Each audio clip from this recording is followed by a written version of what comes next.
ریاست الینوائے کے ایک دیہی علاقے میں میگن ڈوائر کے فارم پر موسمی حالات ہر لحاظ سے ناگوار ہیں۔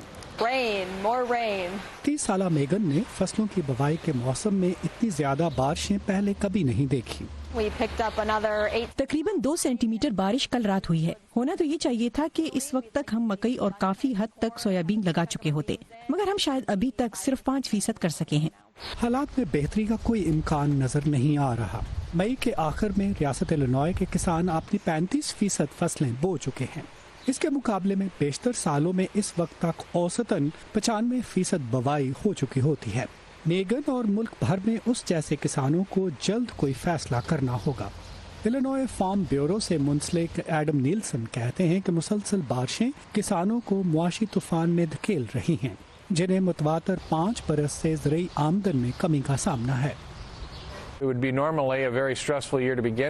عموماً ویسے ہی یہ سال دباؤ کا باعث ہے، مگر جب آپ اس میں یہ حقیقت بھی شامل کر لیں کہ ہم تجارتی جنگ کے دوسرے سال میں داخل ہو رہے ہیں تو اس وقت یہ حالات پریشانی میں مزید اضافہ کرتے ہیں۔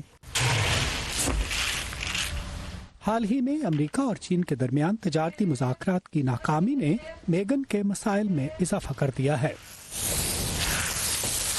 60% of our soybeans get exported. For us, ہمارے سویابین کا 60% برآمد کیا جاتا ہے۔ اب غیر یقینی صورتحال ہے کہ ہماری مصنوعات کہاں جائیں گی۔ اس کے اوپر بارشیں اور سیلاب اور دریاؤں میں کشتیاں ہمارے سامان لے جانے کے قابل نہیں۔ اگر خریدار ہوں بھی تو کوئی بھی ہماری پیداوار نہیں پہنچا سکتا۔ یہ بہت خوفناک اور بے یقینی کا وقت ہے۔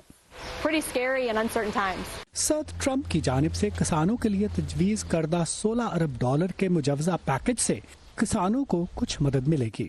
For me, I don't want it. I'd rather have markets and access to a real place for my product to go.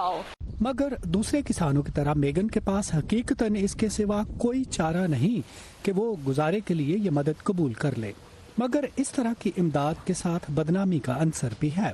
I've seen several. میں نے ایسے کئی بیان دیکھے ہیں کہ کسان بس فلاحی امداد کی تلاش میں ہیں اور ہم انتظار میں ہیں کہ حکومت ہمارے لیے کچھ کرے، مگر ایسے نہیں۔ ہم تو یہ اس لیے کر رہے ہیں کہ کھانے کی میز پر خوراک ہو اور ہماری فصلیں ہوں اور ہم پیداوار باقی ملک اور دنیا کے ساتھ بانٹ سکیں۔